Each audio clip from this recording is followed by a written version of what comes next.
আসসালামু আলাইকুম বন্ধুরা। যেই সমস্ত বন্ধুরা আপনারা সঠিকভাবে ঈমান শিখতে চাচ্ছেন, আপনারা কোনো সুন্দর বই পাচ্ছেন না কিন্তু ঈমানের জ্ঞান অর্জন করতে চাচ্ছেন, তাদের জন্য ইমাম আবু হানিফা রহমাতুল্লাহি আলাইহি রচিত ইসলামী আকিদার প্রাচীনতম গ্রন্থ আল ফিকহুল আকবার বঙ্গানুবাদ করেছেন ডক্টর আবদুল্লাহ জাহাঙ্গীর রহিমাহুল্লাহ। অবশ্যই বন্ধুরা আপনারা একটা কথা মনে রাখবেন, এই কিতাবটা এমন, এটা হচ্ছে যে আকিদা বিষয়ক সকল বিস্তারিত তথ্য আপনাদের দেওয়া আছে। এইখানে আকিদার বিষয়ে সকল বিস্তারিত ব্যাখ্যা দেওয়া আছে।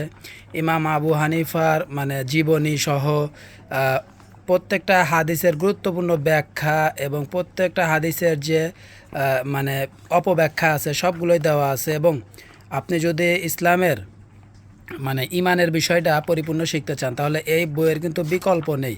তো যারা যারা কোরআন ও সুন্নাহ শিখতে চান তারা অবশ্যই ডক্টর আবদুল্লাহ জাহাঙ্গীরের এই দেখেন আস সুন্নাহ ট্রাস্ট থেকে কিন্তু এইটা ছাপা হয়েছে। ডক্টর আবদুল্লাহ জাহাঙ্গীরের বই ইমাম আবু হানিফার আল ফিকহুল আকবর।